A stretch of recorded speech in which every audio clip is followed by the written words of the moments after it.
Vocês conseguem ver meus slides? Conseguimos em formato de PowerPoint ainda. Tá. Meu computador, ele está um pouco fora da casinha, ele está querendo dar trabalho agora. Mas eu acredito que agora já está ok. Ok? Tá sim. Pronto. Hoje a gente vai conversar e vai começar a conversar sobre uma parte da introdução dos transtornos depressivos, tá? E aí a grande questão do que a gente tem um cuidado aqui na Liga é de fazer e construir as nossas aulas, né? Construir os nossos ensinamentos em cima do que está lá como pré-requisito lá no DSM-5, tá? Para gerar uma prática clínica mais eficaz. E aí a gente precisa entender um pouco, mais na frente a gente vai ver alguns outros slides que vão trazer alguns números, de entender um pouco de como é esse panorama dos transtornos mentais, tá? Então, o que é que acontece? A gente pode dizer que ele representa um dos maiores desafios de saúde pública. E aí a gente se pergunta, por que saúde pública, né? A gente pensa em saúde pública, a gente pensa, a princípio, em patologias que estão no cotidiano de uma forma mais enraizada, né? Como catapora, como sarampo, como doenças assim, né? E aí a gente vai vendo que hoje os transtornos mentais, de certo modo, eles afetam milhões de pessoas globalmente. Existe todo ano um ranking que sai com os principais diagnósticos que foi levado em consideração para o afastamento de trabalhadores, né? E no ano passado, referente ao ano de 2024, foi visto que o maior índice de afastamento a trabalho estava relacionado a alguma patologia, algum transtorno, na verdade, algum transtorno mental, alguma questão de saúde mental. E a depressão, ela em particular, ela tem uma principal causa de incapacidade mundial. Então, o reconhecimento adequado desses transtornos é fundamental para quê? É fundamental para que a gente consiga entender e proporcionar cuidado cada vez mais eficaz. E cuidado com a ideia de reduzir o sofrimento humano. Uma padronização diagnóstica, a gente tenta trazer aqui, através do DSM-5, para oferecer uma linguagem mais comum, né, ao profissional de saúde, e principalmente ao profissional de saúde mental. Então, qual é a importância dos critérios clínicos, critérios padronizados, né? A gente tem 3 pontos que a gente tem que destacar. Uma é a precisão diagnóstica, uma a comunicação profissional e a pesquisa e o tratamento. Na precisão diagnóstica, a gente vai ter critérios claros e objetivos para a identificação precisa desses transtornos depressivos. Já na comunicação profissional, é uma linguagem comum entre diferentes especialistas e instituições de saúde. E a questão de pesquisa e tratamento é uma base sólida para o desenvolvimento de pesquisas e protocolos terapêuticos. E aí, quando a gente começa a questionar, né, o que é normal, eu, como professora de anatomia, a gente considera normal tudo que a anatomia, ela diz que normal é tudo aquilo que se repete na maioria dos casos, né? Eu dou sempre o mesmo exemplo em sala, e eu digo, olha, se a gente chega em uma sala de aula e todo mundo tem uma média de altura de 1,70 m, aquilo vai ser normal. Então, o padrão de normalidade para aquela sala vai ser 1,70 m, né? Então, quem está abaixo ou quem está acima de 1,70 m está fora do padrão de normalidade. E aí a gente se questiona, né, o que é tristeza normal? E a anatomia, ela traz uma coisa que é muito interessante. Ela não dá conceitos sem saber a referência. Tipo, eu digo que o normal é 1,70 m de altura. Ela diz assim, mas é o normal em relação a quê? Então, quando a gente vai falar e determinar qualquer padrão de normalidade, a anatomia, ela vem com esse critério de relacionado a quê, né? Ela tem um parâmetro para poder se basear.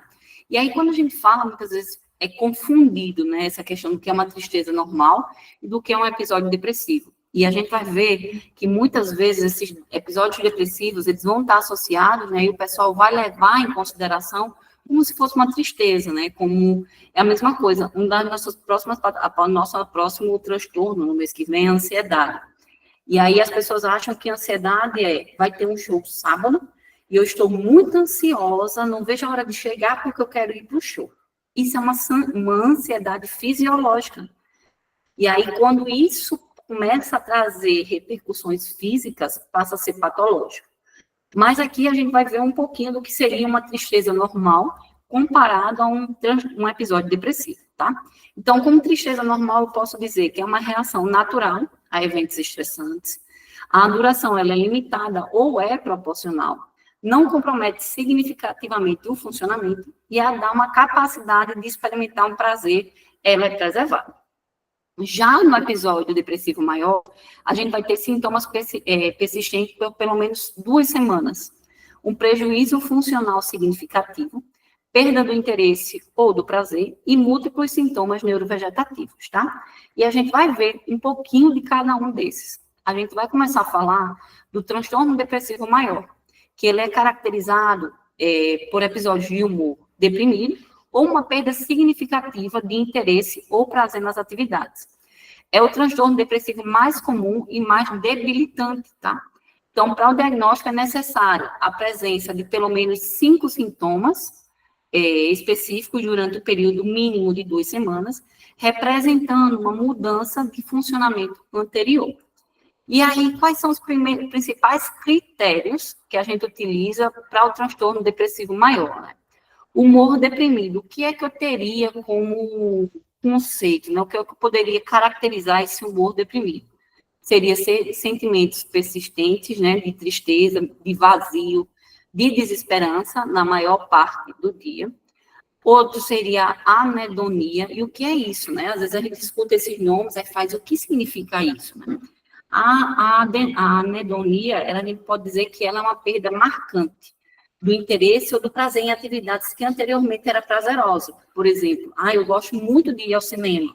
Então, uma vez por semana eu vou ao cinema com os meus amigos. Então, eu começo a perder isso, a perder esse interesse por algo que me dava muito prazer. A gente tem também a questão da duração mínima, né?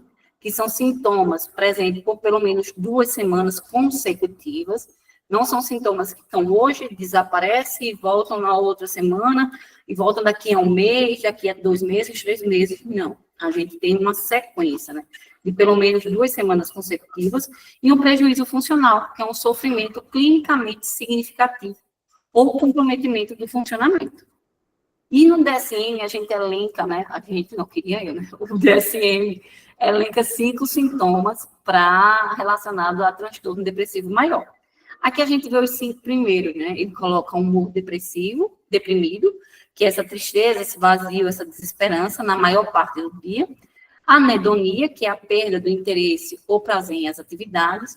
Alteração de peso e de apetite, tá? Perda ou ganho de peso significativo. Distúrbios do sono, como a insônia e a hiperinsônia, quase diariamente. E a agitação ou retardo psicomotor, que são mudanças que a gente consegue observar na atividade motora. Aí você me diz, mas aí só tem 5. Você não disse que tinha 9, mas aí a gente vem como esses outros 4 sintomas, eles entram como sintomas adicionais, tá?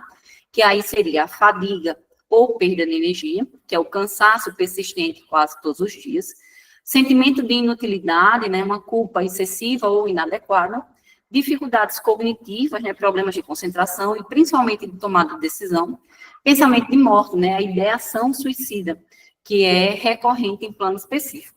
E aí eu já disse para os ligantes novos, eu já falei no semestre passado, que a gente tem pensamento de morte, a gente tem 2 coisas diferentes, né? Um é a ideação suicida, aquela que você tem vontade de tirar a sua própria vida, e o outro é o pensamento de morte também, ele pode estar alterado assim, eu queria morrer, e se eu morresse, tá? Mas não está ligado diretamente à ideia de retirar a própria vida, tá? Então, são 2 conotações que pensamento de morte termina absolvendo nesse ciclo, tá? Então, é importante que pelo menos 5 desses 9 sintomas, eles devem estar aí presentes, tá?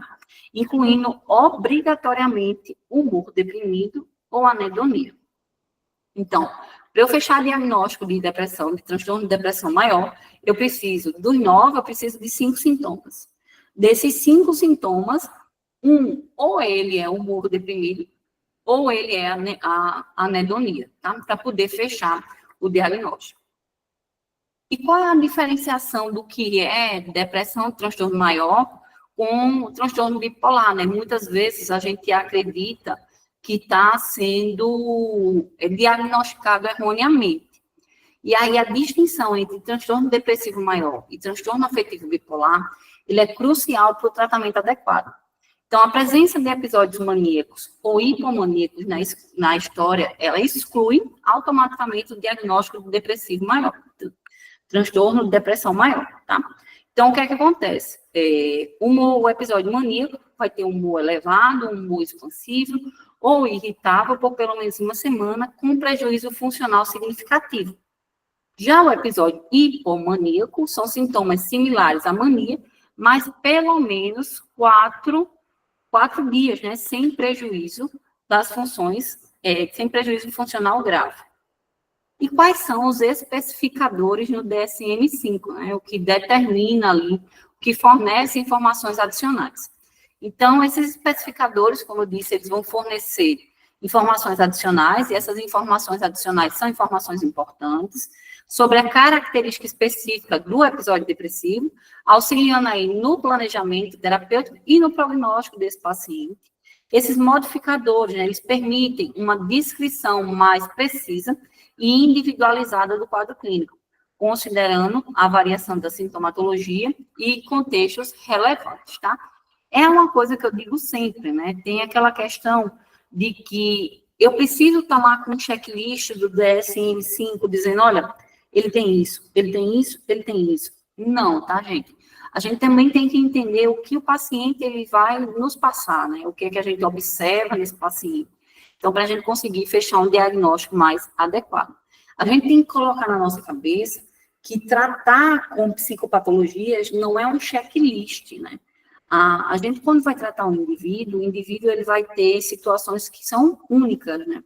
Eu não tenho como padronizar um tratamento e, a partir de hoje, todo mundo que tem transtorno depressivo maior vai tratar com, sei lá, fluoxetina, que nem é, mas só um exemplo, tá?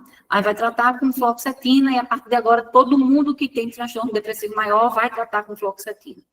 Então, não é uma coisa, não é uma receita de bolo. Era justamente isso que eu queria dizer, não é uma receita de bolo. Entender que não é uma receita de bolo é o ponto principal para a gente conseguir fazer um diagnóstico mais eficiente.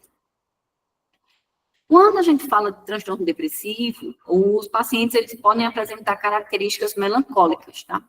Então, essa característica melancólica, ela tem uma piora matinal, os sintomas são mais intensos pela manhã, vai ter uma anedonia severa, né, a perda completa do prazer em qualquer atividade, alterações físicas, né, a perda de peso e uma perda significativa de peso e de apetite, e um retardo psicomotor, pode apresentar uma lentidão marcante dos pensamentos, tá? E aqui a gente vai ver algumas características atípicas, que representam um padrão bem específico de sintomas que diferem da apresentação clássica da depressão, tá? Sendo importante quando a gente vai escolher a terapêutica que a gente vai abordar, sendo importante quando a gente vai fazer essa escolha. Nós temos a reatividade do humor, que é a capacidade de responder positivamente a eventos prazerosos, a hipersonia, que é um sono excessivo por pelo menos 10 horas por dia, a hiperfagia, que é um aumento significativo do apetite, né, e ganho de peso, e a sensibilidade à rejeição, um padrão duradouro de sensibilidade interpessoal. Então, nesse conjunto aqui, a gente pode dizer que são características que a gente considera características atípicas. Outras características especiais que podem aparecer são características mistas, tá? Primeiro, ela vai ter uma presença simultânea, tanto de sintomas depressivos, e maníacos e hipomaníacos, em alguns casos, início pós-parto, né, durante a gravidez, ou nas 4 semanas após o parto, e um padrão sazonal, que é episódios recorrentes relacionados a estações específicas do ano, tá? Então, qual é a gravidade e o curso desse transtorno, né? Nós podemos dizer que ele pode ser classificado em 3 formas, né? O leve, o moderado e o grave. Quando a gente fala de leve, são poucos sintomas, além do mínimo necessário para um prejuízo funcional menor. O moderado são sintomas e prejuízos funcionais entre leve e grave, e o grave são sintomas em excesso ao mínimo, né, com um prejuízo funcional marcante. Então, o curso ele pode ser classificado como um episódio único ou recorrente, com especificações do estado atual de remissão. Nós temos também, além do transtorno depressivo maior, nós temos o transtorno depressivo persistente. Anteriormente, por muito tempo, ele era conhecido como distimia, né? Ele era caracterizado por um humor mais depressivo na maior parte do dia, e na maioria dos dias, por pelo menos 2 anos consecutivos em adultos e 1 ano em crianças e adolescentes. Essa questão do transtorno depressivo persistente, pode ter o seu início precoce, e aí a gente considera seu início precoce antes dos 21 anos de idade, seu início tardio aos 21 anos de idade ou depois, e seu curso crônico, né, que são sintomas persistentes por anos. Então, precoce antes dos 21, tardio depois dos 21. Lembra que a gente já tinha falado que 21 anos, ali uma fase crítica, né, entre 14 e 25 anos, eles consideram uma fase muito crítica do indivíduo, porque o indivíduo está na adolescência, né, saindo da ideia da criança, entrando na fase de adolescência, entrando na fase de jovem, né, e essa fase de transição da vida infantil, né, enquanto criança, para a vida com responsabilidades. E aí essa fase é uma das fases onde aparecem a maioria dos transtornos psiquiátricos, tá? Então, a maioria dos transtornos, eles vão se despertar justamente nessa fase de transição para a vida adulta. A distimia, né, ele vai apresentar alguns sintomas. Então, durante o período de humor deprimido, pelo menos 2 dos segmentos de sintomas vão estar presentes. Aí, os sintomas, eles vão ser classificados como alteração de apetite, distúrbio do sono, baixa energia, baixa autoestima, dificuldade cognitiva e desesperança. E aí, o que é que acontece? Quando a gente fala de alteração de apetite, ele pode ter tanto o apetite diminuído quanto aumentado, o distúrbio do sono, ou insônia, ou hiperinsonia, a baixa energia é uma fadiga persistente, na baixa autoestima, sentimentos de inadequação, dificuldades cognitivas, a gente vai falar que está muito ligado a problemas relacionados à cognição, né, à concentração e à questão de decisão, e a desesperança, que é sentimento de desespero sobre o futuro, tá? Então, para que a gente classifique esse indivíduo como humor deprimido, ele tem que ter pelo menos 2 segmentos, né? Ele tem que ter, por exemplo, alteração de apetite, baixa energia, baixa autoestima e distúrbio de sono. Ele tem que ter 2 segmentos presentes, tá? Nós temos o transtorno disruptivo, né, ou de desregulação do humor. Ele é um distúrbio que o diagnóstico dele é específico para crianças e adolescentes entre 6 e 18 anos, né? Ele é caracterizado por explosões de raiva severas e recorrentes, desproporcionais às situações do nível de desenvolvimento. Então, aqui a gente trouxe 4 situações, né? A explosão severa, que são essas explosões, elas podem ser verbais ou comportamentais, desproporcionais ao estímulo. A frequência é 3 ou mais vezes por semana, um humor persistente, que é um humor irritável, um humor raivoso entre as explosões, e a duração. Os sintomas presentes, eles passam pelo menos por 12 meses, tá? Então, essa é uma característica de quando a gente fala dessa questão, dessa desregulação de humor, tratando de criança e adolescente. Nós temos ainda o famoso, né, que muita gente confunde com TPM, e acha que tudo é o fim do mundo, e acha que tudo é frescura da mulher. Mas algumas mulheres, elas vão ter o transtorno disfórico pré-menstrual, que ele é caracterizado justamente por sintomas afetivos e físicos significativos, que ocorrem na fase lútea da menstruação, né, do ciclo menstrual, com melhora após o início do ciclo menstrual. O que é que acontece? Quando a mulher ela vai menstruar, fisiologicamente, a mulher ela já nasce com a quantidade de óvulos que ela vai ter para o resto da vida dela. E aí, quando ocorre a primeira menstruação, ela vai todo mês liberar um óvulo. Ela tendo vida sexual ativa ou não, ela querendo ter filhos ou não. Todo mês, o corpo dela vai se preparar para receber uma fecundação. E aí, o que é que acontece? Para que isso ocorra, há um distúrbio hormonal. a mulher ela vai produzir 4 hormônios sexuais. 2 vão ser produzidos pelos nossos ovários, que é o estrógeno e a progesterona, e 2 vão ser produzidos pela hipófise, que é o LH e o FSH. E o que é que acontece? Eles dançam todo mês para que a mulher ela consiga, para que o útero ele consiga espessar suas paredes, para que o ovário ele consiga ovular, e esses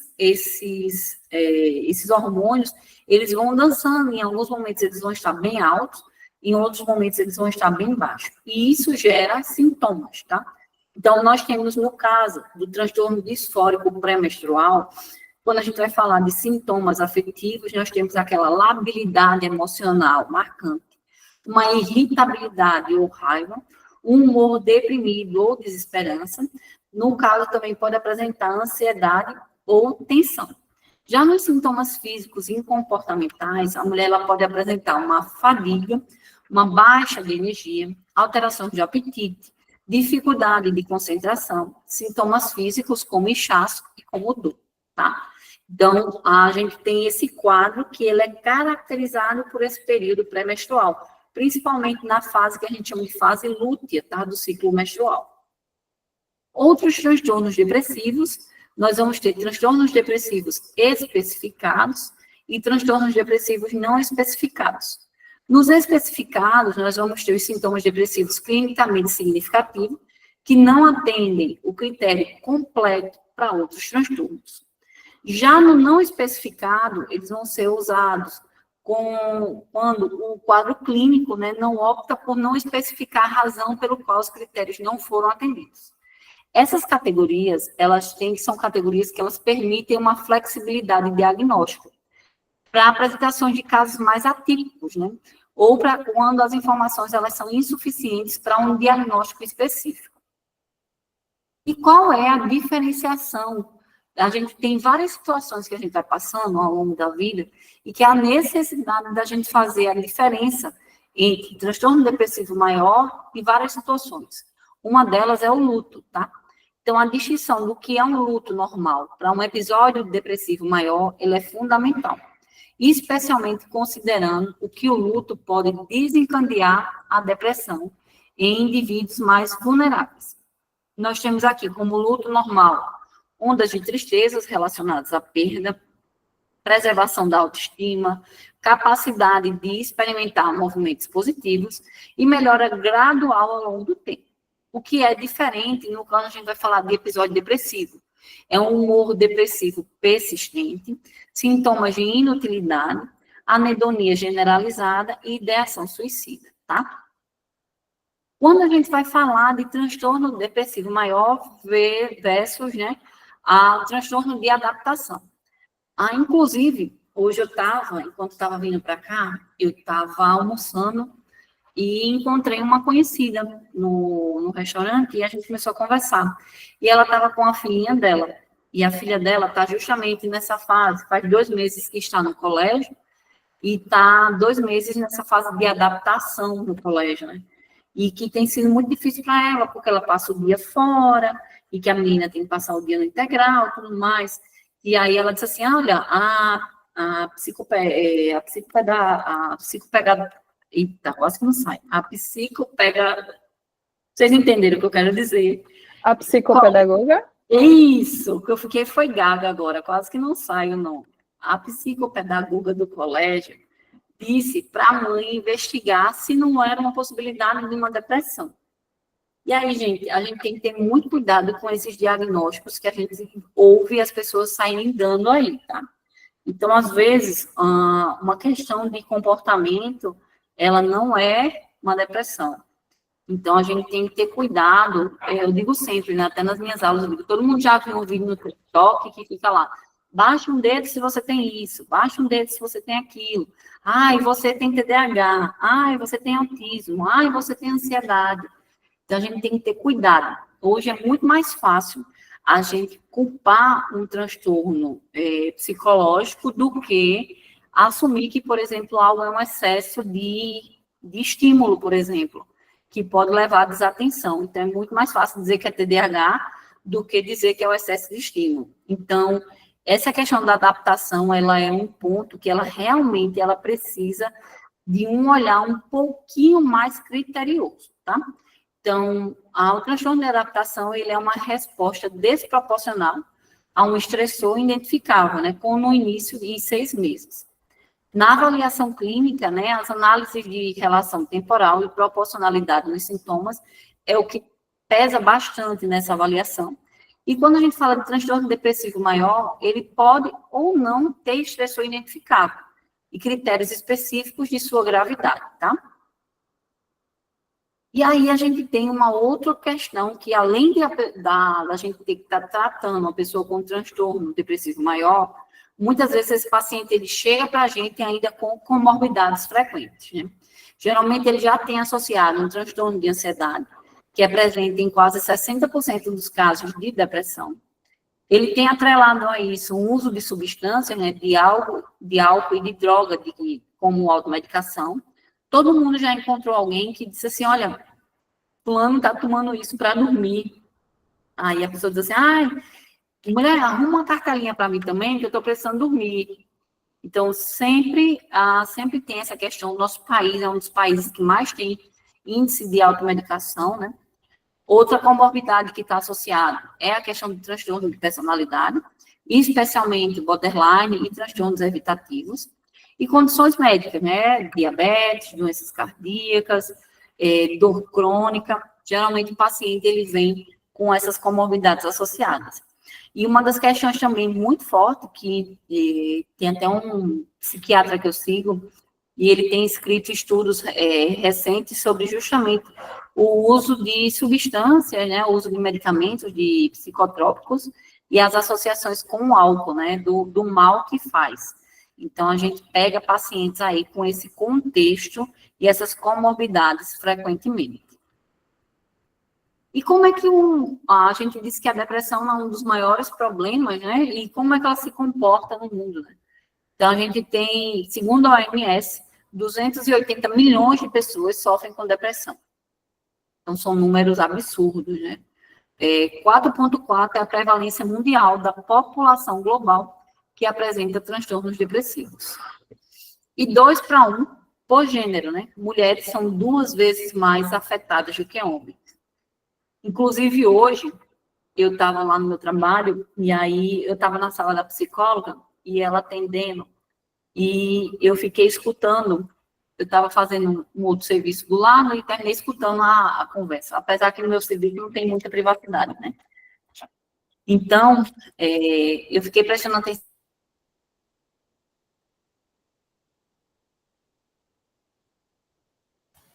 Professora, a senhora travou, não sei se tu tá escutando. Estou escutando. Voltou agora. Travou em tudo aqui desde o começo? Não, quando tu foi começar a falar da conversa, travou. Aí, o que é que acontece? Lá na conversa, e aí eu prestando atenção na conversa, de curiosa mesmo, aí o paciente começou a dizer assim, olha, não, porque eu vim para o psiquiatra e ele me passou uma medicação que no início até estava resolvendo, mas agora não resolve mais, porque eu não quero ficar com essa história que homem está chorando por nada. Eu, às vezes, me pego chorando por nada. Homem não precisa chorar, não. Então, isso é uma coisa que também está muito atrelada. Muitas vezes, esses homens, eles até podem ter transtorno depressivo maior, mas que, por muitas vezes, ele nem vai ser diagnosticado, porque não acha que precisa procurar o serviço. A gente tem ainda, querendo ou não, muito preconceito relacionado à procura de psiquiatra, à procura do psicólogo, né? A primeira coisa que as pessoas dizem faz assim, eu não tô louco, eu não preciso ir. E aí a gente tem um outro padrão pior, né? Que é a questão relacionado à questão da religiosidade, né?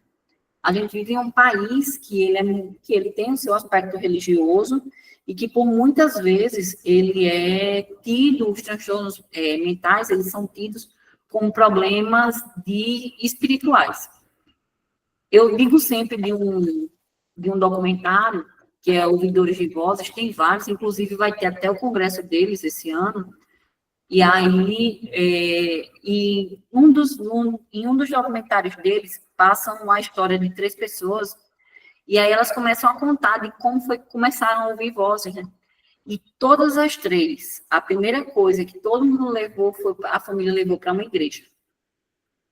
E o que é interessante é que eles pegaram 3 pessoas de religiões diferentes. Então, tinha uma evangélica, tinha uma católica e tinha uma de matriz afrodescendente. E aí, a comparação do que é, né? Todo mundo diz que, olha, não, isso aqui é um espírito obsessor, né? Ah, isso é espiritual, até que alguém realmente leva esse indivíduo para tratar uma patologia de fato. E quando a gente vai para a questão da depressão no nosso país, a gente vê que o Brasil, ele apresenta um dos maiores índices de prevalência da América Latina. Ele tem um impacto significativo na saúde pública e na economia nacional. Então, 5,8 é a prevalência nacional da população brasileira que sofre com depressão. 11,5 milhões de pessoas são afetadas, que são brasileiros que vivem com transtorno depressivo. E o Brasil está no primeiro ranking, no primeiro lugar, no ranking regional de países com a maior prevalência na América Latina. Tá? Então, o Brasil ele tem esse título aí de estar em primeiro lugar no caso das doenças, dos transtornos depressivos, tá? E qual é a questão do impacto social e funcional quando a gente fala da depressão? O impacto ocupacional é uma redução significativa na produtividade, um excesso de faltas, incapacidade laboral. A depressão, ela é uma das principais causas de afastamento do trabalho. Ela também tem impacto sobre as relações interpessoais, que causa a deteriorização dos relacionamentos, né, relacionamentos familiares, relacionamentos sociais, o isolamento progressivo e dificuldades de manutenção de vínculos afetivos. O custo econômico, né, gastos elevados com tratamento, com medicamentos e perda da produtividade, elas representam bilhões em custo para o sistema de saúde. E qual é a relação? A gente está no Setembro Amarelo, né? Eu acho que não teve transtorno melhor para que se encaixasse agora no Setembro Amarelo, para que a gente pudesse falar bem sobre ele, tá? E é justamente a relação que o transtorno de depressão ele tem com o risco de suicídio, né? A depressão, os estudos apontam que elas estão intimamente relacionadas com o comportamento suicida, sendo um dos principais fatores de risco. Então, a avaliação cuidadosa dessa ideação suicida é fundamental em todos os casos. A gente tem muitos ditados relacionados a suicídio, né? A gente diz assim, quem quer morrer não avisa, quem quer morrer vai lá e faz, isso é só para chamar atenção. Então, a gente está em um mês específico, né, que é um mês de conscientização relacionada ao risco do suicídio, e a gente precisa, de verdade, trabalhar para que essas falas elas não se repitam, tá? Então, a gente pode caracterizar como ideação suicida pensamentos recorrentes sobre a morte e sobre suicídio. Planejamento, né? O desenvolvimento de planos específicos para autolesão. E a tentativa, né? Que é o comportamento autolesivo com a intenção de morte. Eu, uma vez atendendo no meu estágio de forense, eu estava atendendo uma paciente que estava fazendo corpo de delito de uma paciente que tinha tentado suicídio. E aí, eu saí para comunicar à família que ela estava liberada e tudo mais. Escutei um primo, que eu não sei especificamente quem era, que estava acompanhando a mãe dela, e disse assim, ela não quer morrer, não. Ela só quer chamar atenção. Se ela quisesse morrer, ela tinha cortado para sangrar até morrer. Ela cortou, foi tudo muito superficial. E aí eu fiquei com aquela frase na cabeça e fui para casa pensando nisso, né? As pessoas costumam dizer assim, que o suicídio é um ato de covardia, né? Eu já digo que o suicídio é um ato de coragem, mas de uma coragem ruim, vamos dizer assim. Por quê? Porque você se você estiver costurando algo e você fura o dedo, dói. Se você vai cortar uma carne, e essa faca escapa e lhe corta, dói absurdamente. Imagina você pegar algo e você se mutilar, né? Você chegar ao ponto de você rasgar a sua pele, de você ver seu sangue saindo, e mesmo assim você insistir, né? A dor que é. E aí eu me pego pensando em qual o sofrimento maior para essa pessoa, né? É o sofrimento mental que ela se encontra, é o sofrimento físico que ela está causando para ela. Então, quando a gente fala de suicídio, a gente tem uma vertente aí gigante, né? A gente tem uma abertura gigante, com muitas páginas para a gente explicar, né? Para a gente explicar, não, para a gente tentar entender, né? Então, uma das coisas que a gente não pode esquecer é que todo paciente com depressão, ele deve ser avaliado quanto ao risco de suicídio, tá? A presença da ideação suicida já requer uma intervenção imediata e um acompanhamento especializado. Qual a importância de uma avaliação clínica completa, né? Essa avaliação clínica, ela é bem abrangente, ela é fundamental para o diagnóstico preciso e para o planejamento terapêutico, né? E esse planejamento, um planejamento terapêutico adequado ao transtorno depressivo. Eu não tenho como fazer adaptações, tá? Eu não tenho como pegar um protocolo de borderline e aplicar para transtorno depressivo e só ajustar aqui algumas coisas. Não é assim que funciona, tá?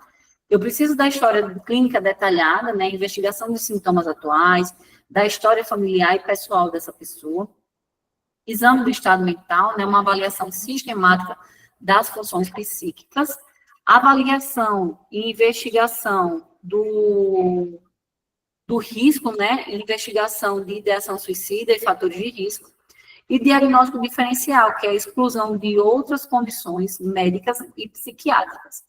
Então, a gente tem que levar em consideração essa questão relacionada a essa avaliação clínica completa, tá? Qual é o papel da equipe multidisciplinar, né, com esse paciente, né? Então, o tratamento eficaz do transtorno depressivo, ele requer uma abordagem multiprofissional. Uma abordagem multiprofissional integrada. Eu fiquei, no semestre passado, eu estava dando aula sobre neuroanatomia, e aí, em algum momento, eu falei de alguma síndrome genética. E um aluno me abordou e fez assim, olha, professora, e aí eu comecei a falar sobre a importância da equipe multiprofissional. E aí, quando a gente conversava, ele foi dizendo, ele fez, olha, eu faço tratamento com psiquiatra há tantos anos, e com meu psicólogo há tantos anos, só que eles não conseguem conversar. Eu disse, por quê? Ele fez, não, meu psiquiatra não aceita nada que meu psicólogo diz. E aí eu disse uma frase que até Dani, no nosso evento passado, ela usou, ela fez, mude de psiquiatra. E eu disse a ele, mude de psiquiatra. Você confia no seu psicólogo? Ele fez, confio. Eu disse, eu mudaria de psiquiatra. E aí, dias depois, ele veio me falar, ele fez, eu mudei de psiquiatra. E meu psiquiatra, ele agora escuta o meu psicólogo. E eu fui tratada a minha vida inteira com um transtorno, e hoje a gente descobriu que eu não tenho esse transtorno. Eu tenho um outro transtorno que poderia ter sido bem mais leve o meu tratamento do que foi o tempo inteiro, só porque meus profissionais, eles não conversavam. E a importância da conversa, né? A gente tem que entender que nenhuma profissão, ela é solo. Ela não consegue. A gente, quando vai ver a integridade do indivíduo, né? Quando a gente vai ver o paciente como um todo, não dá para a gente separar. Então, tu vê o braço, eu vejo esse outro braço, tu vê uma perna, tu vê uma perna, e depois a gente junta. Não é um Frankenstein, tá? Então, a gente precisa que esses profissionais, eles conversem, e que o foco principal desses profissionais sejam a questão de uma abordagem centrada no indivíduo. Porque quem ganha não sou eu. A nossa intenção, nosso papel enquanto profissional não é ganhar. O nosso papel enquanto profissional é gerar benefício para o paciente. Então, quem tem que ganhar com essa integração é o paciente, tá? Então, o psiquiatra, ele vai trabalhar com a parte do diagnóstico, com a prescrição medicamentosa e o acompanhamento clínico. A enfermagem com os cuidados diretos, né, educação em saúde e monitoramento. O psicólogo com a psicoterapia individual, familiar e as avaliações psicológicas. Assistente social, né, com suporte, orientação familiar e recursos comunitários. E o diagnóstico precoce e rede de apoio, né? A gente entender que o que aquele paciente está sentindo não é frescura, não é preguiça, não é falta de Deus, não é falta de amor, não é isso. Às vezes, a gente quer condicionar as situações, né? A gente quer explicações. Aí, o que causa dengue é você ser picado pelo mosquito. Mas o que causa depressão, né? O que causa ansiedade? A gente quer explicações plausíveis. A gente escuta até assim, menino fulano tem uma vida tão boa, tem dinheiro, tem tudo, e ainda ainda tem depressão. Queria eu ter a vida dele, né? A gente sempre acha que a grama do vizinho, ela sempre é melhor. Sempre. E hoje, inclusive, eu, depois de preparar a aula, eu fiquei pensando, e aí comecei a passar. O algoritmo do Google funciona muito bem, né? Eu falando sobre, pesquisando sobre depressão e querendo ver algumas coisas relacionadas à depressão e passando. E aí querendo achar uns artigos mais atuais. E quando eu parei em um vídeo, e que o vídeo era a história de uma mulher até feita por inteligência artificial, mas que era voltado agora para o Setembro Amarelo. E eu parei para ver o vídeo, que era justamente assim, ninguém finge que tem depressão, a gente finge que está bem. E isso essa frase no final me pegou muito, que vai contando a história da menina 6 meses antes do suicídio, né? 3 meses antes do suicídio, ela em vários momentos, ela casando, ela em uma festa de aniversário, ela ganhando um cachorrinho, ela em vários momentos, e aí no final diz essa frase, né? A gente não finge depressão, a gente finge estar bem. E isso é muito real. Muitas vezes a própria sociedade, ela impõe isso, né? De que, olha, não, você tem que estar bem, você tem uma vida muito boa, você tem um marido bom, você tem uma formação, você tem um emprego. Pense em pessoas que poderiam estar em situações piores do que você, não tem nada disso. Então, a gente tem que fazer esse diagnóstico precoce e essa rede de apoio, e não uma rede de crítica, ela é muito importante. A partir desse estabelecimento de uma rede de apoio sólida, a gente consegue estabelecer um prognóstico favorável para esse paciente. E quais são os benefícios de um diagnóstico precoce, né? A prevenção da progressão dos sintomas, a melhor resposta ao tratamento, redução dos riscos de complicação, preservação do funcionamento social. E os elementos da rede de apoio, né? Pode ser família, amigos próximos, profissionais de saúde mental, grupos de apoio e comunidade e recursos institucionais e sociais. Então, gente, deixa eu voltar para vocês. A princípio, o que eu tinha planejado para falar, eu ainda estou no outro modelo da liga, que a gente tinha um pouquinho menos tempo, tá? Então, ainda meio que, eu ainda estou nesse processo de adaptação, mas prometo que nas próximas aulas a gente estende um pouco mais, tá? Deixa eu agora só explicar para os novatos, né? Depois que a professora termina a apresentação, a gente abre para perguntas e comentários. Então, a gente tem aqui 40 minutos para vocês perguntarem, comentarem sobre a aula, enfim, fiquem à vontade. Quem quiser falar no microfone, eu só peço que levante a mãozinha, que aqui no Meet a gente tem essa opção de levantar a mãozinha para organizar, ninguém falar um em cima do outro, né? Ou podem perguntar no chat que a professora consegue ver por aqui também. Aí, professora, já tem uma pergunta aqui no chat que a Sayonara tinha feito.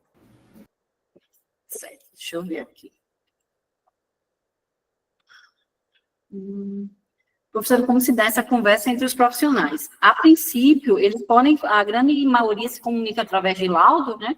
O psicólogo emite um laudo para o psiquiatra emite um laudo para o psicólogo e assim sucessivamente. Mas não é que seja o ideal, que termina formando uma ideia de monopólio, tá? Mas o interessante é quando a gente trabalha com profissionais que trabalham no mesmo ambiente, às vezes no mesmo prédio, no mesmo grupo, facilita essa comunicação, facilita trabalhar o processo voltado para a resolução do problema do paciente, né, para a questão como se fosse um estudo de caso, e ter a discussão daquele caso e procurar aí para conseguir resolver o paciente. Mas quando não, dá para conversar sim, mesmo sendo profissionais, às vezes de outro estado, dá para se conversar através de laudo, através de e-mail, seja o que for.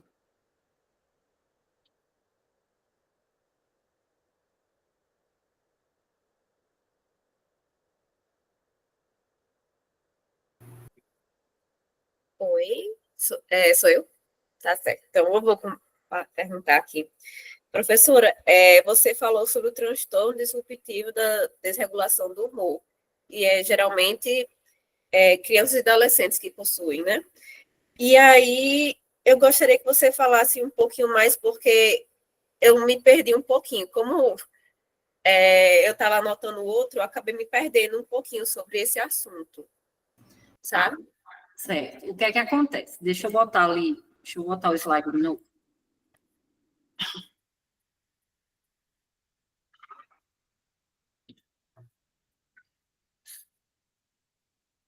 Por aqui. Então, o que é que acontece? A gente pode dizer que o transtorno disruptivo da desregulação de humor, ele é um diagnóstico que ele é muito específico. E aí ele entraria para crianças e adolescentes. Só que a gente considera adolescentes que não têm 18 anos completos, tá? Só que aqui a gente arredondou. Então, ele é um transtorno que está muito relacionado a crianças e adolescentes entre 6 e 18 anos. E o que é isso? Eles vão ser caracterizados por explosões de raiva severa. E, às vezes, esse transtorno ele pode ser confundido com TOD, tá? Então, como uma questão do desafio, né? Mas esse específico é uma explosão de quando a criança ela é contrariada. E essa é uma explosão de raiva severa e recorrente. E é situações que são totalmente desproporcionais, o desenvolvimento da situação, ela cria uma proporção muito desproporcional, tá? Então, uma explosão severa, essa explosão severa pode ser verbal, ela pode ser comportamental, ela pode ser física. A frequência, essa criança, ela vai apresentar 3 ou mais vezes por semana. É um humor persistente, aquele humor sempre irritável, aquele humor sempre raivoso, entre uma explosão e outra, e a duração, ela vai ser sintomas presentes por pelo menos 12 meses, tá? Eu não consigo pegar um episódio de explosão e dizer que é um transtorno disruptivo da desregulação do humor, mas eu preciso ter pelo menos esses sintomas persistentes por 1 ano na vida dessa criança, tá? Certo. Aí, no caso, para diferenciar do TOD, que você comentou, seria essa questão da duração? Isso, seria a questão da duração. E a questão do que não está relacionado diretamente à questão do desafio. O transtorno disruptivo, ele está associado à questão do ser contrariado. Ele não está ali para desafiar. Ele não aceita a ideia de que não vai sair do jeito que ele quer, entendeu? A ideia, basicamente, a grosso modo, é essa. Tá certo. Obrigada, professora. De nada. Eu só queria fazer um comentário mesmo, e depois tem outras perguntas aqui no chat também, eu só vou falar rapidinho, que eu só achei bem interessante a senhora ter dedicado um slide só para falar que tem uma diferença entre transtorno depressivo maior e transtorno bipolar, porque, infelizmente, assim, eu já vi paciente que, teoricamente, foi diagnosticado com um transtorno depressivo maior e bipolaridade, sendo que isso não é possível, né? Porque eles são 2 diagnósticos excludentes. Se tem mania ou hipomania, você joga para transtorno bipolar. Aí vai ser tipo 1, tipo 2 e não para transtorno depressivo. Infelizmente, isso é um erro muito comum, né? Por isso que é tão importante a gente estudar sobre categorias diagnósticas, porque olha o que pode acabar acontecendo, né? A gente diagnostica 2 condições excludentes em uma pessoa. Não tem como. Enfim, aí tem várias outras perguntas no chat, viu, professora? Deixa eu ir vendo aqui, tá? Vamos lá. As conversas entre os profissionais, para o diagnóstico de catatonia, é preciso pelo menos 3 a 12 sinais. Como a gente comunica ao paciente a suspeita do diagnóstico, mas aí a gente, enquanto profissional, né? Enquanto profissional, a gente tem que ter o cuidado da gente não estar saindo fazendo diagnóstico aleatório. Principalmente a questão de pessoas muito próximas a gente, né? A gente tem essa questão já que nem permite que vocês atendam as pessoas de certo vínculo, né? Até porque geraria todas as questões aí do que dizer, né? De como dizer. Então, o que é muito importante é você manter essa distância, né?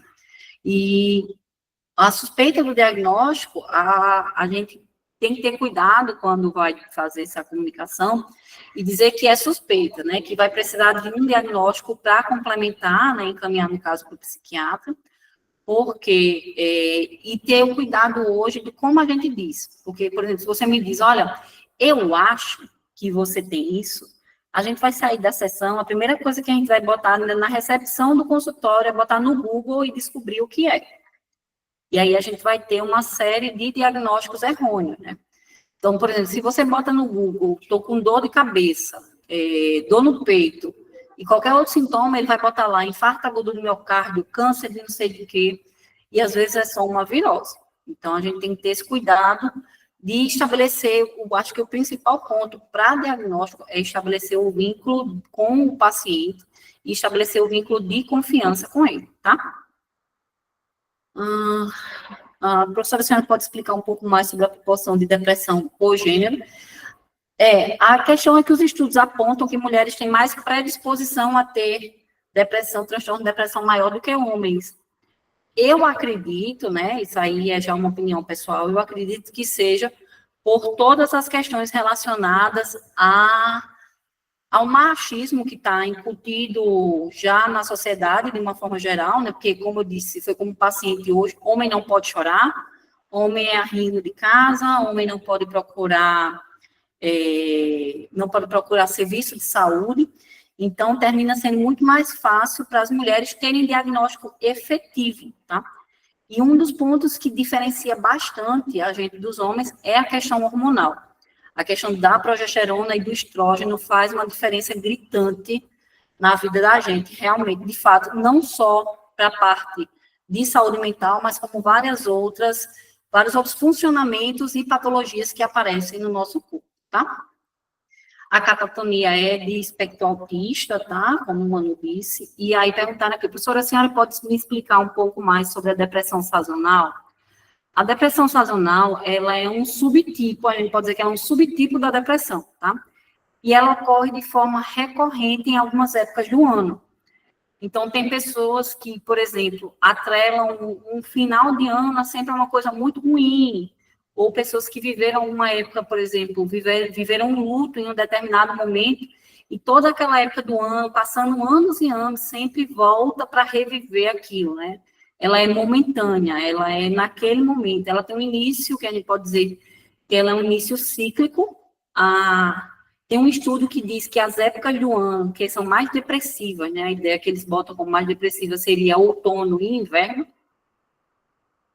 É um estudo que ocorre na Europa, eu acredito que é porque na Europa realmente o frio ele é muito mais forte, né, as pessoas ficam mais tempo isoladas da sociedade, mas os sintomas mais comuns para essa depressão sazonal, a gente pode dizer que é um humor deprimido, que é a fadiga e a baixa de energia. A alteração de sono, ela vai ser persistente, então, vai ter uma dificuldade de concentração e vai ter, especificamente, esse isolamento social. Algumas literaturas, elas explicam que essa questão, principalmente por estar ligada a meses mais frios, né, a outono e a inverno, ela diz que pode ter uma explicação, que é por causa da redução da luz solar. Então, meses mais frios, eles tendem a alterar o nosso ciclo circadiano, nosso ciclo de sono, tá? E aí diz que esse prejuízo do nosso ciclo de sono, ele prejudica aí o equilíbrio da serotonina e aí também da melatonina e causa essas alterações. A gente tem a questão de pode ter algum fator genético, né, algum fator biológico, como uma predisposição familiar. É mais comum em mulheres jovens adultas, tá? E a localização geográfica, ela tem uma preferência maior por áreas mais afastadas da linha do Equador, que é como eu disse, são países que realmente vivem essa questão de realmente frio e da redução realmente de luz solar, tá? Eu vi um estudo que ele tratava mulheres que tinham depressão sazonal, e principalmente quando estava ligada à estação do ano, no inverno, eles tratavam com fototerapia, igual a gente faz com o bebê, quando nasce com icterícia, que a gente bota ele naquela luz, uma luz que é para queimar ali a questão do fígado, né? E aí, para essas mulheres, eles faziam com uma luz artificial que simulava uma luz solar. Era uma das fontes de tratamento que eles utilizavam, tá? Nesse caso, tem que vir acompanhando muita psicoeducação, muita. Psicoeducação é a chave de tudo.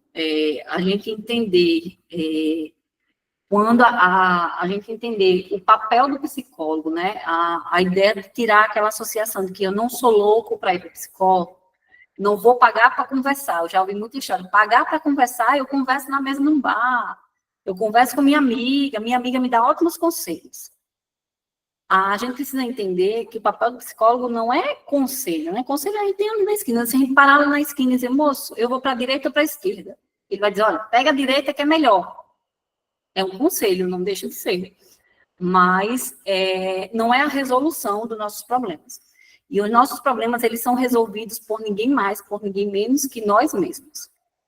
E a gente conseguir entender isso, que é isso que vocês fazem, é fazer a gente entender que quem resolve os nossos problemas não é ninguém, é a gente mesmo, e que a gente precisa que a maioria dos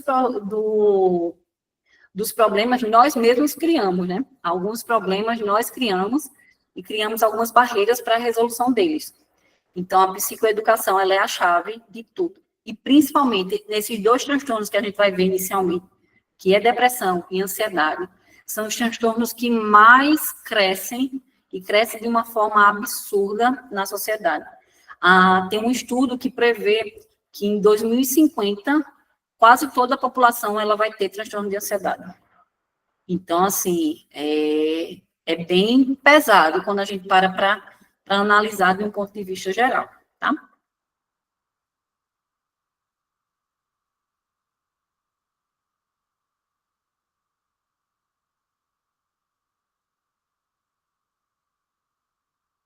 E só um detalhe, o Manu disse aqui, se conselho fosse bom, não era de graça. E isso é a mais pura verdade.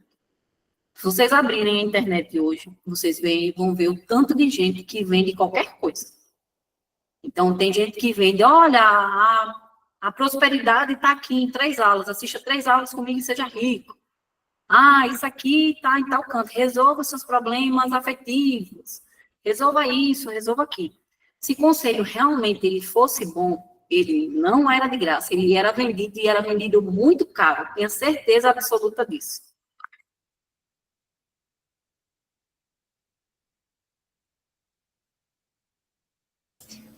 Oi, posso dar uma palavrinha? Era só um comentário mesmo, primeiro para agradecer a nossa prof querida. Eu achei muito interessante você ter abordado o suicídio. Eu sei que depressão tem relação e a gente está no Setembro Amarelo, mas queria agradecer porque a gente não tem muito espaço, pelo menos no nosso curso de psicologia, na minha experiência, a gente não tem muito espaço para falar sobre suicídio. E aí, quando você colocou no slide sobre as etapas, né, do suicídio, que até tem um texto que eu tô lendo que chama isso de magnitude do suicídio. E aí, nesses estudos que eu estou fazendo, a moça que está dando a mediação, ela chamou a nossa atenção para a gente conhecer esses termos técnicos, porque a gente meio que conhece muito no senso comum. Ideação, tentativa, ameaça, planejamento, e aí ela disse para a gente, vocês precisam conhecer esses termos técnicos, porque é uma responsabilidade muito grande quando a gente pegar esses casos.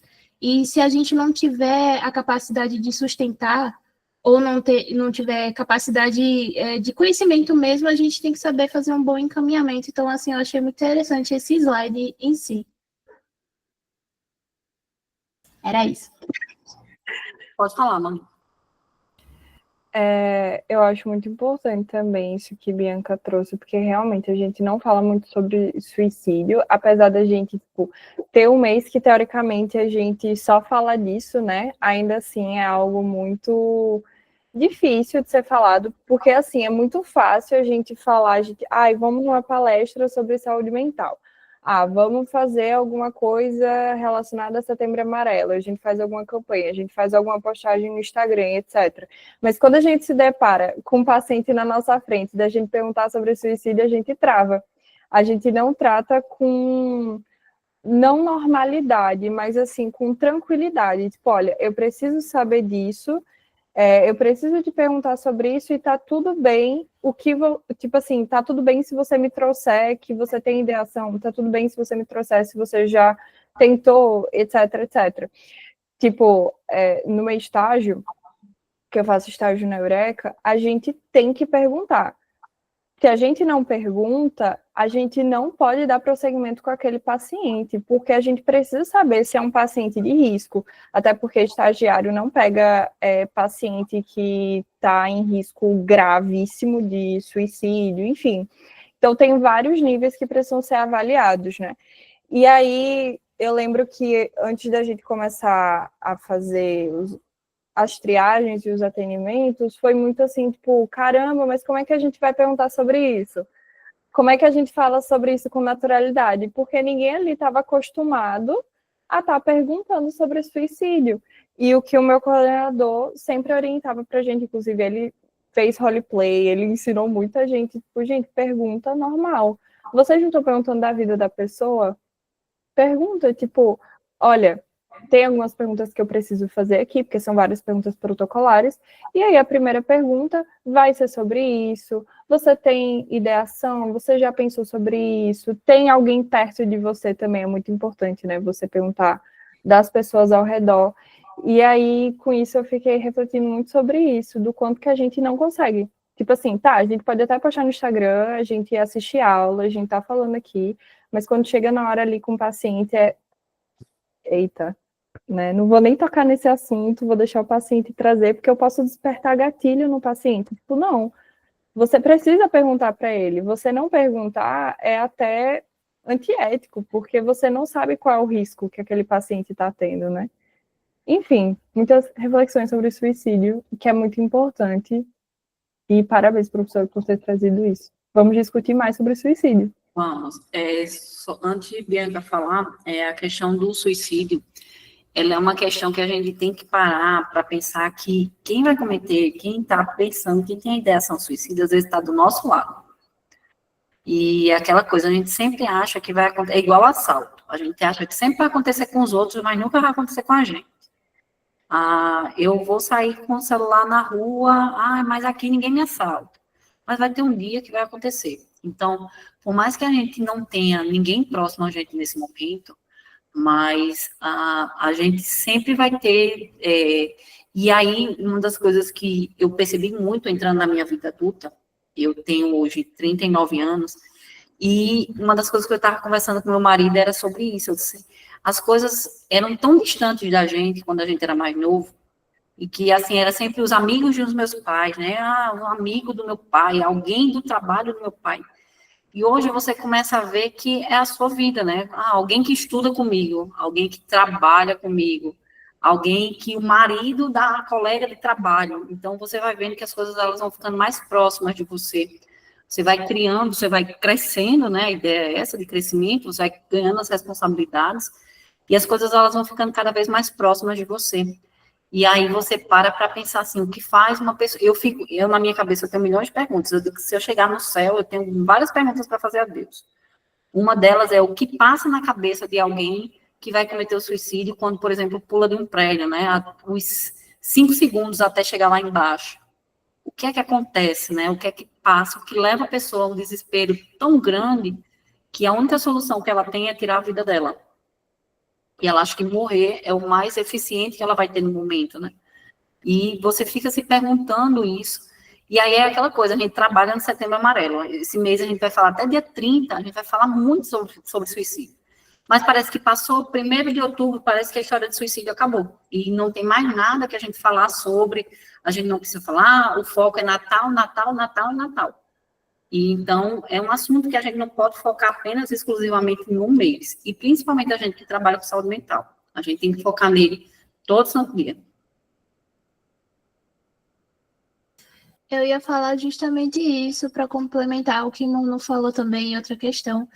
Porque o Setembro Amarelo, para organizar aquele evento da Liga, eu tive que ler muito. E aí eu só percebi nessas leituras que o Setembro Amarelo é uma campanha muito nova ainda, de 2015. Então vai fazer 10 anos. É muito pouco tempo e o estrago já foi muito grande, porque assim, tem taxas de pessoas que cometeram suicídio pelas campanhas serem mal feitas. Então, é uma responsabilidade muito grande, não só para a gente enquanto profissional, mas para as pessoas que estão na frente dessas campanhas. E outra questão também, quando o Manu falou do estágio dela, que me fez lembrar, eu tenho muita preocupação com isso, né? De chegar lá na hora e, meu Deus! E aí, uma dica que a Flávia, que foi uma das convidadas do encontro sobre suicídio, ela paga algumas disciplinas comigo e outras pessoas que estão aqui, ela sempre dá essa dica pra gente. Quando ela tem oportunidade, ela sempre fala. Da gente aproveitar as oportunidades que a gente tiver no futuro sobre estágio de escuta, plantão psicológico, tanto da Nassau quanto de outro lugar, seja online, o que for. Porque ela sempre fala que a escuta é a ferramenta mais poderosa que a gente tem. Então, mesmo se você não tiver o conhecimento técnico profundo, agora a escuta é muito importante. E independente da área ou da abordagem que você vai seguir, eu acho que a gente deveria ter um conhecimento, mesmo que prévio, em suicídio. Então, eu não quero trabalhar em clínica, não quero atender casos de suicídio. Mas você vai estagiar no Hospital do Valentino e vai atender uma criança que passou por uma tentativa de suicídio. E aí, você vai ficar assim para os responsáveis? Então, assim, eu acho que a gente tem que se especializar mesmo, independente se não for uma área de trabalho da gente, sabe? Em específico. Agora eu terminei, falei demais. Perdão. Você nunca fala demais, Bianca. Pode falar, que é o espaço para isso mesmo. Só para complementar o que tu falou agora, eu achei muito legal quando tu traz essa questão. Mas eu não quero trabalhar com suicídio, tá? Mas em algum momento chega. E é isso que eu sempre reforço. Vocês que estão há mais tempo na liga, eu sempre falo isso. Mas eu não quero trabalhar com transtorno mental, eu não quero, sei lá, me especializar em psicopatologia. Mas vai um dia chegar alguém que vai ter algum transtorno e você vai ter que saber as características deste transtorno, você vai ter que entender como ele funciona. E é claro que a gente não vai reduzir nenhum paciente o transtorno dele, né? A gente sempre reforça isso, inclusive eu já me deparei com algum certo de preconceito, vamos dizer assim, com o fato da liga ser de saúde mental e psicopatologia, então, é de psicopatologia, então só fala de transtorno, né? Caramba, mas psicopatologia também faz parte do que a gente está fazendo aqui, porque vai chegar paciente com transtorno, vai chegar paciente, inclusive, com transtornos graves, e assim, particularmente eu não gosto de fazer essa separação, né, tem gente que faz, eu acho que para você chegar a um ponto de você ter um transtorno é porque a pessoa, ela tá numa situação de sofrimento intensa, com um prejuízo intenso, enfim, então eu falar transtornos graves eu acho que é um pouco redundante, mas você precisa conhecer sobre suicídio, você precisa conhecer sobre psicopatologia, mesmo que você não vá para a clínica, eu vou trabalhar no social, eu vou trabalhar para a prefeitura, sei lá, do CAPS. CAPS vai chegar o quê? É claro que existem populações que não vão ter algum transtorno, que a gente não vai ter algum diagnóstico e tá tudo bem. A gente vai levando, vai adaptando de acordo com a pessoa, mas e quando chegar? E quando chegar uma pessoa com transtorno bipolar e você não sabe identificar um transtorno bipolar e você acha que é um transtorno depressivo, ou você acha que é um transtorno de adaptação, ou às vezes você nem sabe que aquele transtorno que a pessoa tem existe. Então, por isso que é tão importante a gente estar, né, em constante estudo, em constante aprimoramento, porque, caramba, essas demandas vão chegar e o que é que você vai fazer quando chegar? Quando chegar uma pessoa que já tentou cometer suicídio, quando chegar uma pessoa que tem ideação suicida, quando chegar uma pessoa que tem um transtorno por uso de substâncias. Transtorno difícil. Estudo, né?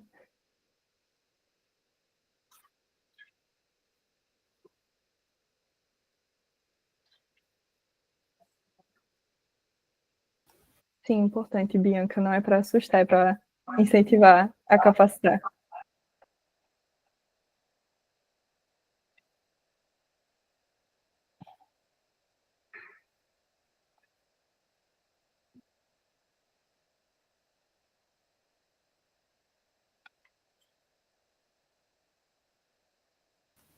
Pois é, que nem a situação que a professora Manu tinha trazido, né?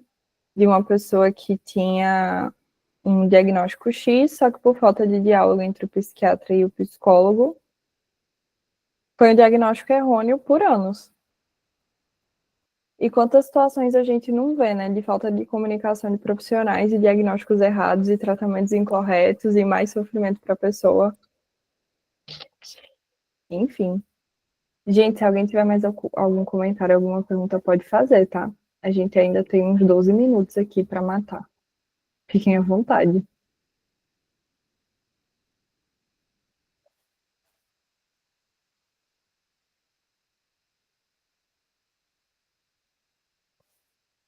Ah, eu vou falar de novo, gente, licença. É, desculpa a pergunta se ela for besta, mas hoje em aula a Camila abordou um pouco sobre psicologia perinatal, que eu adoro. A gente comentou um pouco sobre depressão pós-parto. Aí eu fiquei na minha cabeça, meu Deus, depressão pós-parto é um transtorno? É, certo. Vou estudar mais sobre, tá? Que eu achei muito interessante. É que tem ali o especificador, né, que a professora tinha mostrado, aí é o transtorno e você especifica. Certinho, obrigada.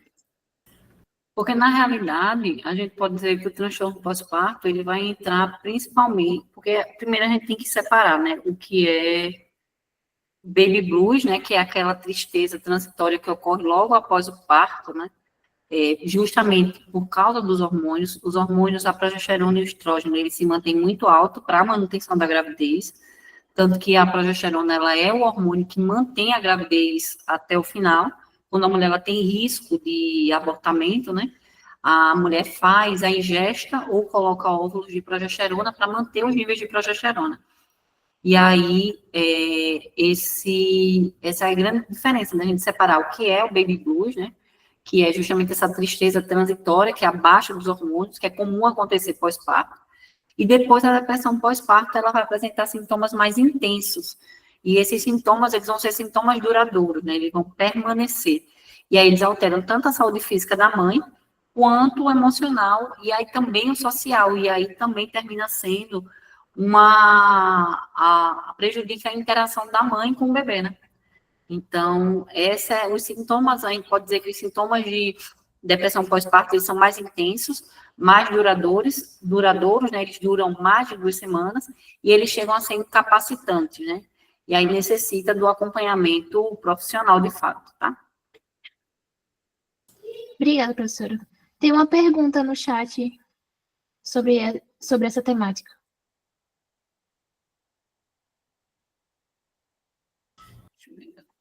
A depressão pós-parto pode se tornar uma depressão crônica? Rapaz, essa é uma das perguntas que mais se faz.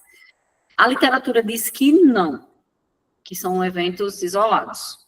Mas já há literatura que diz que a pessoa tem uma predisposição, né? Já tem ali uma predisposição genética, por exemplo, pais, mães, pai ou mãe, para poder se transformar numa depressão crônica, né? Geralmente não. Geralmente ela é como tudo que acontece na gestação, né? Hipertensão gestacional, após um certo momento ela para, não torna a paciente crônica. A diabetes gestacional não torna a paciente com diabetes, ocorre especificamente na gestação. A depressão pode desencadear ou agravar uma pseudociese com toda certeza. Certeza, certeza. O que dizer das conversas, em palestras, conversas informais? O transtorno vai além de não estar sozinho. Porque, na realidade, a primeira coisa, a gente precisa descobrir, precisa aceitar que a gente é o principal, vamos dizer assim, a principal bomba para resolver, a grosso modo, tá? Por quê? Não adianta eu ter toda uma rede de apoio se eu não enxergo o transtorno, se eu não enxergo a ajuda, se eu não enxergo querer melhorar. Então, a questão do busca e ajuda, você não está sozinho, ela é muito importante, você realmente não está só. Mas você também tem que fazer a sua parte, porque ninguém vai fazer a sua parte por você. Essa é a maior questão, não é você estar sozinho ou não estar, é você fazer parte desse processo. E você entender que faz parte desse processo é o principal disso. Você faz parte do seu processo de cura. E voltando para a questão da depressão e a questão da pseudociese, que é a gravidez psicológica, que é que acontece, né? Na gravidez psicológica, a mulher ela vai sentir todas as alterações hormonais possíveis, e em alguns casos até o beta-HCG vai dar positivo. Por causa o nosso cérebro, ele é muito fácil de ser manipulado, vamos dizer assim. Então, dependendo da situação, a gente manipula ele de alguma coisa ou outra. Por exemplo, mulheres que tomam anticoncepcional, a gente manipula o cérebro dizendo que está grávida. Por quê? Porque só existe 3 momentos na fase da vida da pessoa que a pessoa não menstrua. Ou antes da menstruação, ou ela está grávida, ou ela está na menopausa. E aí, o que é que acontece? Quando a gente toma um anticoncepcional, que geralmente é a base de progesterona e estrógeno, a gente aumenta a dosagem hormonal, e aí o cérebro entende, olha, ela está grávida. Tanto que, se você emendar uma cartela na outra, você não menstrua. E tanto que, se você for para o ginecologista e preste atenção, ela vai dizer que não é menstruação, é escape sanguíneo. Porque não é menstruação, o seu cérebro entende que você está grávida, por causa da dosagem hormonal. E se você pergunta, tem um tempo máximo para duração pós-parto? Não, mas geralmente é o primeiro ano, tá? Geralmente, no máximo, se estende até o primeiro ano de vida da criança. Até menos do que isso, mas dentro da normalidade, está entre ali os 3, 4 meses pós-parto.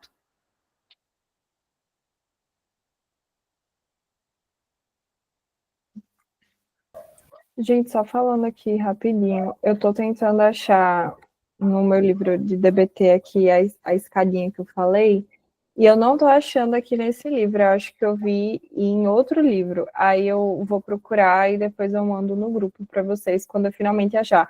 Porque eu estou pesquisando aqui, aí toda vez que eu pesquiso, o Google ele fala assim, se você precisa de ajuda, liga para o 188, procura o CVV, e eu fico assim, Google, não estou querendo fazer isso, eu estou querendo saber sobre isso, me ajude. Enfim, mas depois eu mando no grupo para vocês, quando eu achar o Google me ajudar, enfim.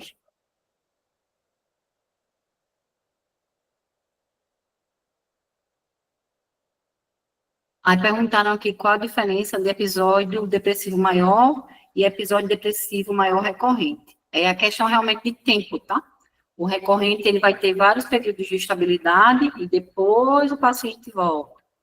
E aí depois mais estabilidade e depois volta. Então, está muito ligado só à questão do tempo realmente.